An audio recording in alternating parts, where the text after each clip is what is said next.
Good evening, Internet. Just sitting here scrolling through all the dumb crap on the interwebs. Thought maybe I should do something productive and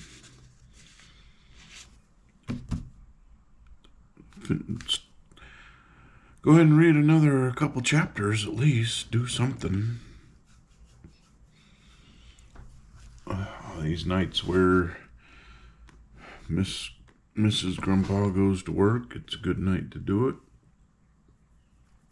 And so here we are.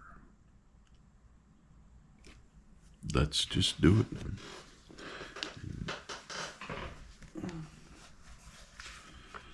Ought to be an interesting night tonight. It's supposed to be a bit stormy, but we're at the tail end of the front that's moving through, so hopefully it won't be too bad.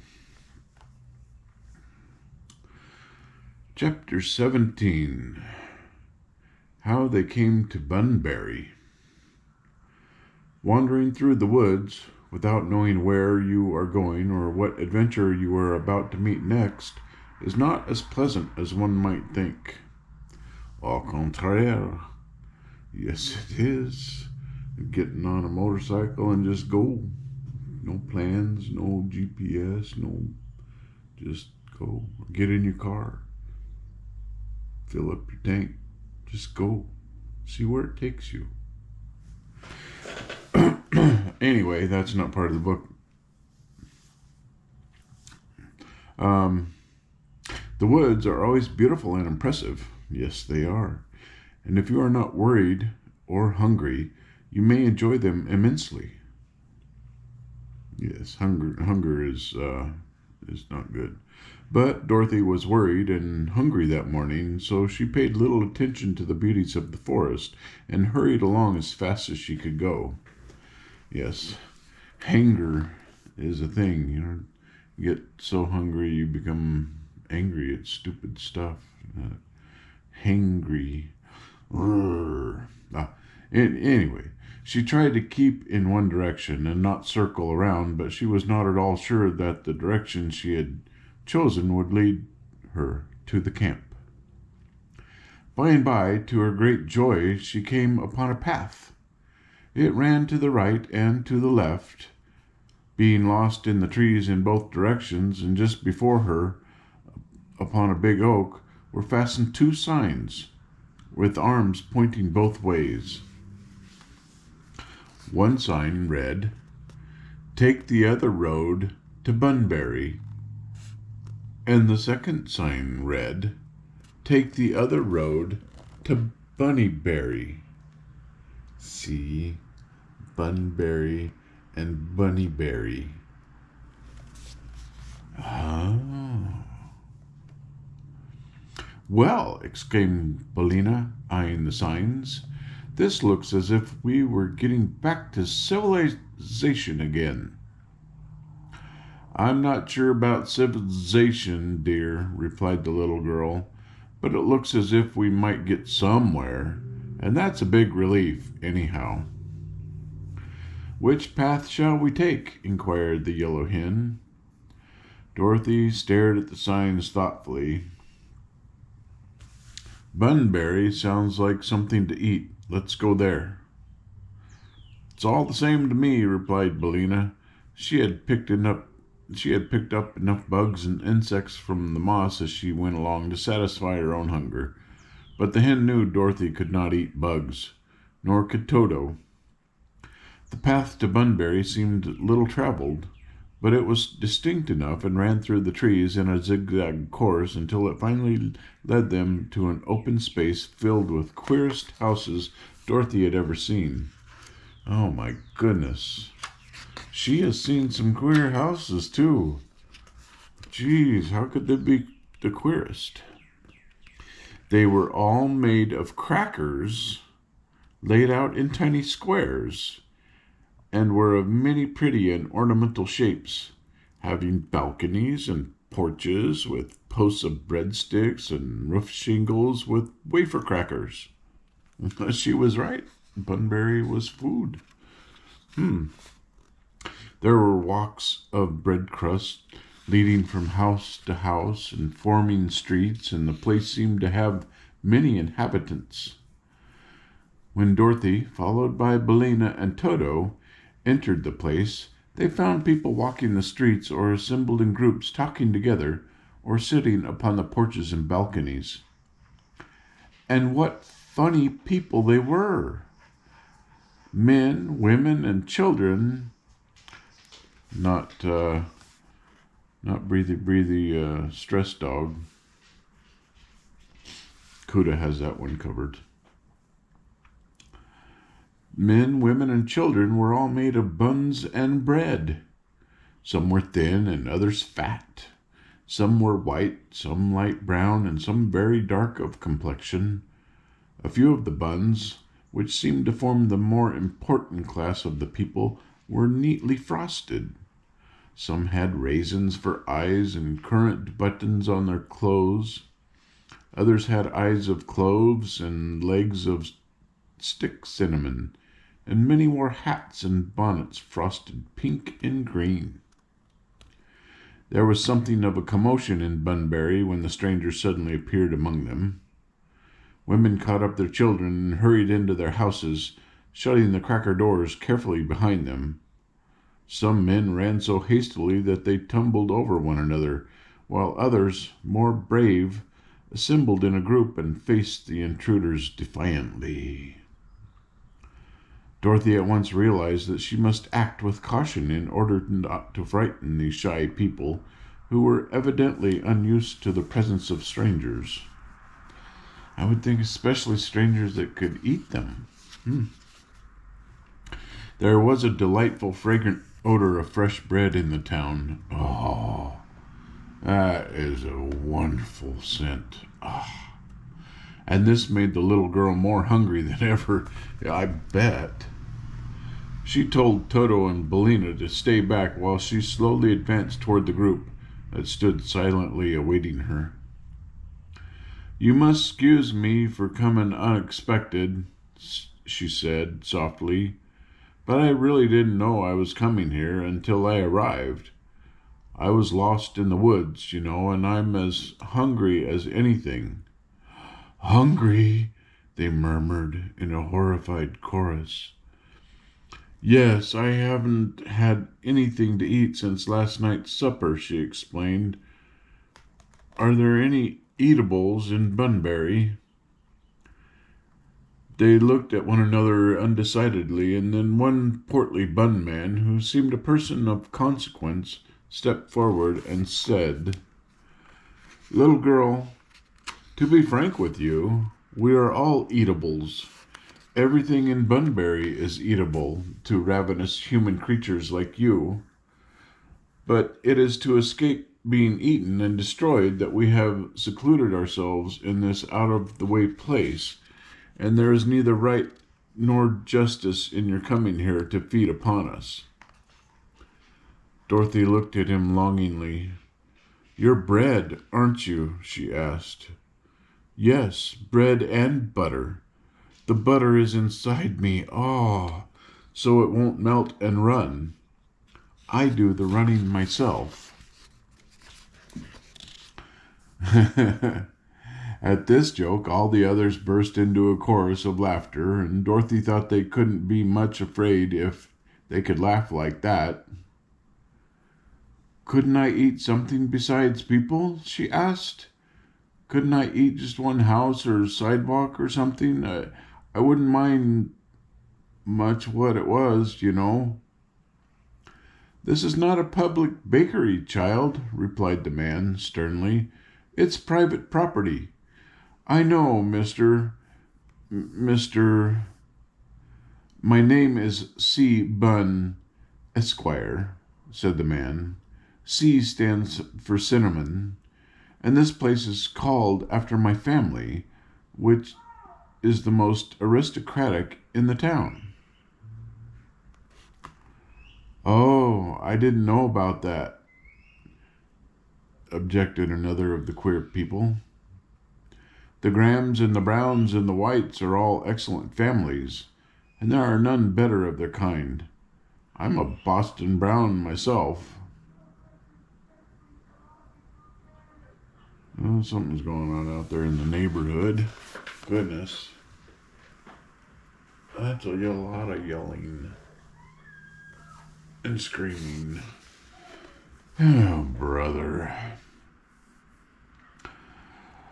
I admit you are all desirable citizens, said Mr. Bunn, rather stiffly, but the fact remains that our town is called Bunbury.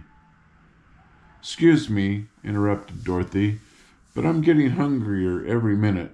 Now, if you're polite and kind, as I'm sure you ought to be, you'll let me eat something. There's so much to eat here that you will never miss it. Then a big puffed-up man of a delicate brown color stepped forward and said, I think it would be a shame to send this child away hungry, especially as she agrees to eat whatever we can spare and not touch our people. So do I, Pop, replied the Roll, who stood near. What, then, do you suggest, Mr. Over? Inquired Mr. Bunn. Why, I'll let her eat my back fence, if she wants to. It's made of waffles, and they're very crisp and nice. She may also eat my wheelbarrow, added a pleasant-looking muffin. It's made of Nabiscos with a Zuzu wheel. Very good, remarked Mr. Bunn. That is certainly very kind of you. Go with Pop Over and Mr. Muffin, little girl, and they will feed you. Thank you very much, said Dorothy gratefully. May I bring my dog Toto and the yellow hen? They're hungry, too. Will you make them behave? Asked the Muffin. Of course, promised Dorothy. Then come along, said Popover. So Dorothy and Billina and Toto walked up the street, and the people seemed no longer to be at all afraid of them. Mr. Muffin's house came first, and as his wheelbarrow stood in the front yard, the little girl ate that first.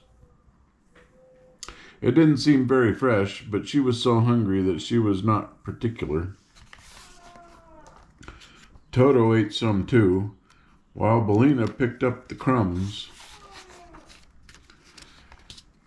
While the strangers were engaged in eating, many of the people came and stood in the street curiously watching them. Dorothy noticed 6 roguish-looking brown children standing all in a row, and she asked, Who are you, little ones? We are the Graham Gems, replied one, and we're all twins. I wonder if your mother could spare 1 or 2 of you, asked Billina, who decided that they were fresh-baked. But at this dangerous question, the 6 little gems ran away as fast as they could go. You mustn't say such things, Billina, said Dorothy reprovingly. Now let's go into Popover's backyard and get the waffles. I sort of hate to let that fence go, remarked Mr. Over nervously as they walked toward the house. The neighbors back of us are soda biscuits, and I don't care to mix with them. But I'm hungry yet, declared the girl. That wheelbarrow wasn't very big. I've got a shortcake piano, but none of my family can play on it, he said reflectively. Suppose you eat that. All right, said Dorothy. I don't mind. Anything to be accommodating.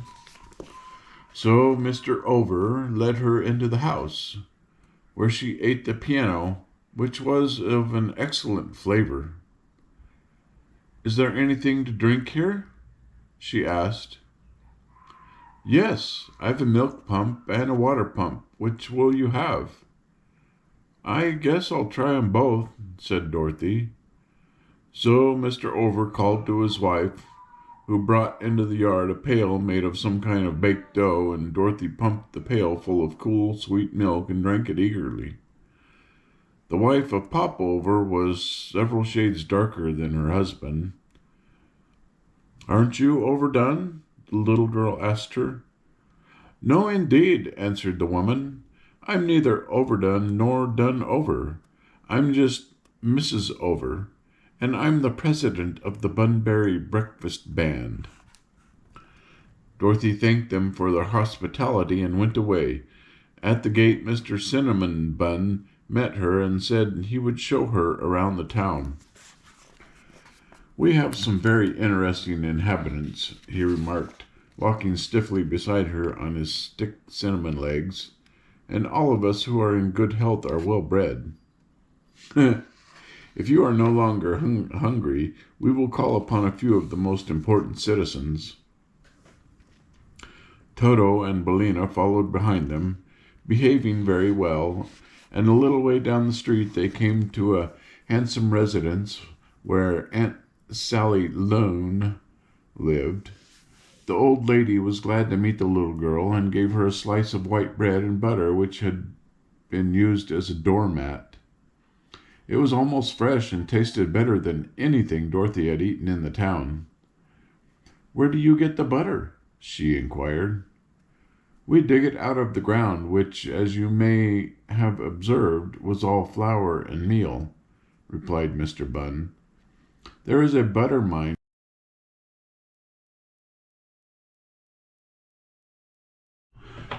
Oh, I spent way too much money on this camera.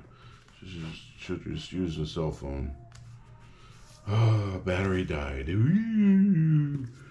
I said 100% when you started, but I only lasted 15 minutes. God. Oh, Grandpa and electronics. It's another fun time. Where do you get the butter? We dig it out of the ground, which is, as you may have observed, is all flour and meal, replied Mr. Bun. There is a butter mine just at the opposite end of the village. The trees which you see here are all dolinlinders and doderas, and in the season we get quite a crop of doughnuts off them. I should think the flour would blow around and get into your eyes, said Dorothy. No, said he, we are bothered with cracker dust sometimes, but never with flour. Then he took her to see Johnny Cake, a cheerful old gentleman who lived nearby. I suppose you've heard of me, said old Johnny, with an air of pride. I'm a great favorite all over the world. Aren't you rather yellow? Asked Dorothy, looking at him critically. Maybe, child, but don't think I'm bilious, for I was never in better health in my life. Bilious, whatever that is. I don't know. You might want to look that one up. I don't know what that means. Replied the old gentleman. If anything ailed me, I'd willingly acknowledge the corn. Johnny's a trifle stale, said Mr. Bun as they went away, but he's a good mixer and never gets cross-grained. I will now take you to call upon some of my own relatives. They visited the sugar buns and currant buns and the Spanish buns, and later having a decidedly foreign appearance. Then they saw the French Rolls, who were very polite to them, and made a brief call upon the Parker H. Rolls, who seemed a bit proud and overbearing. But they're not as stuck-up as the Frosted Jumbles, declared Mr. Bun, who are people I really can't abide. I don't like to be suspicious or talk scandal, but sometimes I think the Jumbles have too much baking powder in them. Just then a dreadful scream was heard, and Dorothy turned hastily around and found a scene of great excitement a little way down the street. The people were crowding around Toto and throwing at him everything they could find at hand. They pelted the little dog with hard-tack crackers and even articles of furniture that were hard-baked and heavy enough for missiles. Toto howled a little as the assortment of baked stuff struck him, but he stood still, with head bowed and tail between his legs, until Dorothy ran up and inquired what the matter was. Matter? Cried a wry loafer indignantly.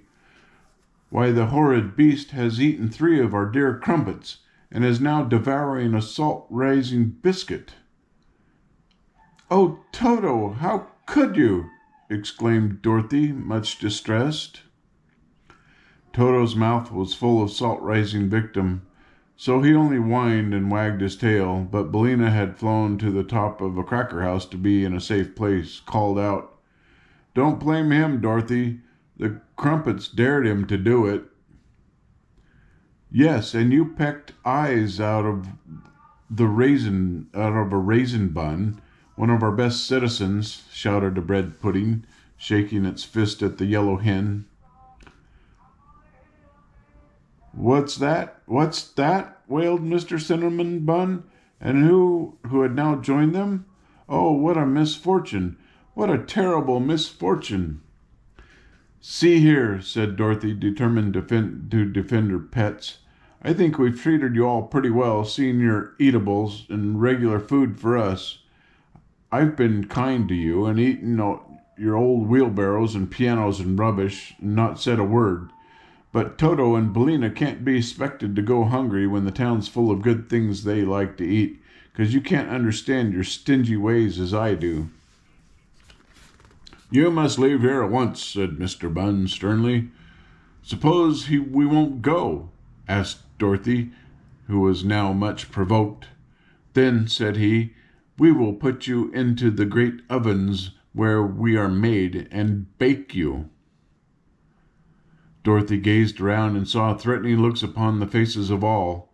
She had not noticed any ovens in the town, but they might be there nevertheless, for some of the inhabitants seemed very fresh. So she decided to go, and calling to Toto and Billina to follow her, she marched up the street with as much dignity as possible, considering that she was followed by the hoots and cries of the buns and biscuits and other baked stuff. And donuts. That big donut. Donuts. Break time. Let's see what's going on outside. Okay, well, whatever that was. The second I opened up the door, it stopped, and I have no idea where it was coming from. Somebody in the neighborhood sounded like they were having a mental breakdown. There wasn't anybody out there, so I don't know. So on to, let's see, chapter 18. Ozma looked into the magic picture. Princess Ozma was a very busy little ruler, for she looked carefully after the comfort and welfare of her people and tried to make them happy. If any quarrels arose, she decided them justly. If anyone needed counsel or advice, she was ready and willing to listen to them. For a day or two after Dorothy and her companions had started on their trip, Ozma was occupied with the affairs of her kingdom. Then she began to think of some manner of occupation for Uncle Henry and Aunt Em that would be light and easy and yet give the old people something to do. Maybe they could read stories to the kids. Oh, I'm doing that. Excuse the noise of the cough drop. I suddenly developed a cough. So, springtime, sinuses get unhappy. So, anyway, she soon decided to make Uncle Henry the keeper of the jewels, for someone really was needed to count and look after the bins and barrels of emeralds, diamonds, rubies, and other precious stones that were in the royal storehouses. That would keep Uncle Henry busy enough, but it was harder to find something for Aunt Em to do. The palace was full of servants, so there was no detail of housework that Em could look after. While Ozma sat in her pretty room, engaged in thought, she happened to glance at her magic picture. This was one of the most important treasures in all the land of Oz.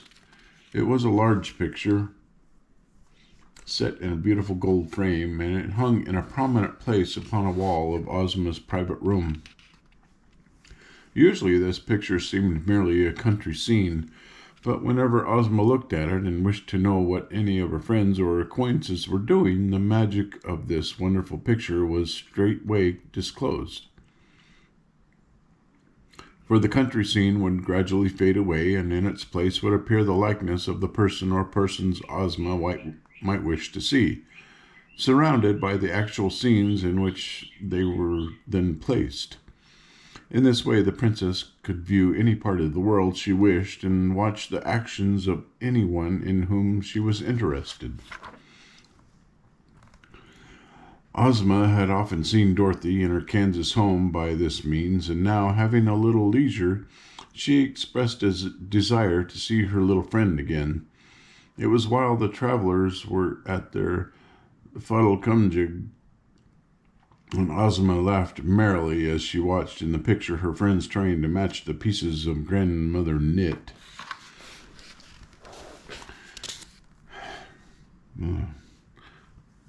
How's the battery doing? Well, it shows it's still got... Hopefully this one will die too right in the middle of reading. That'll be fun.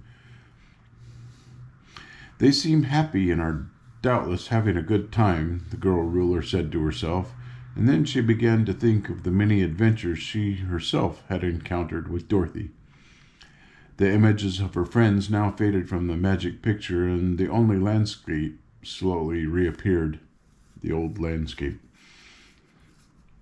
Ozma was thinking of the time when, with Dorothy and her army, she marched to the Gnome King's underground cavern beyond the land of Ev and forced the old monarch to liberate his captives who belonged to the royal family of Ev. That was the time when the Scarecrow nearly frightened the Gnome King into fits by throwing one of Billina's eggs at him, and Dorothy had captured King Roquat's magic belt and brought it away with her to the land of Oz. The pretty princess smiled at the recollection of this adventure, and then she wondered what had become of the Gnome King since then. Merely because she was curious and nothing better to do, Ozma glanced at the magic picture and wished to see in it the king of the gnomes. Roquat the Red went every day into his tunnel to see how the work was getting along and to hurry his workmen as much as possible. He was there now, and Ozma saw him plainly in the magic picture. She saw the underground tunnel, reaching far underneath the deadly desert which separated the land of Oz from the mountains beneath which the Gnome King had his extensive caverns. She saw that the tunnel was being made in the direction of the Emerald City, and knew at once it was being dug so that the army of gnomes could march through it and attack her own beautiful and peaceful country. "I suppose King Roquat is planning revenge against us," she said musingly, "and thinks he can surprise us and make us his captives and slaves. How sad it is that anyone can have such wicked thoughts. But I must not blame King Roquat too severely, for he is a gnome, and his nature is not so gentle as my own." Then she dismissed from her mind further thought of the tunnel for that time, and began to wonder if Aunt Em would not be happy as royal mender of the stockings of the ruler of Oz. Ozma wore a few holes in her stockings. Still, they sometimes needed mending. Aunt Em ought to be able to do that very nicely. Next day, the princess watched the tunnel again in her magic picture, and every day afterward she devoted a few minutes to inspecting the work. It was not especially interesting, but she felt that it was her duty.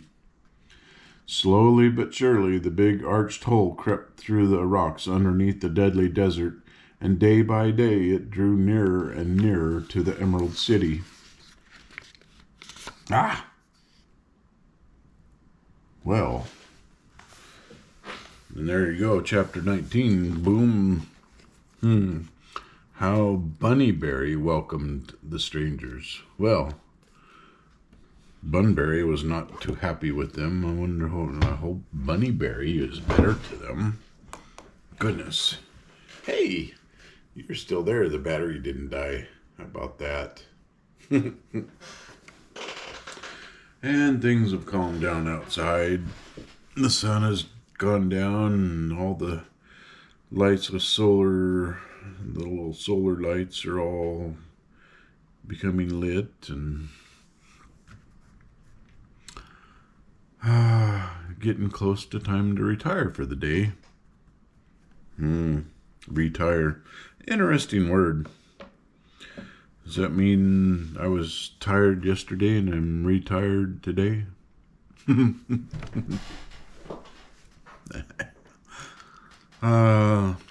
That's me.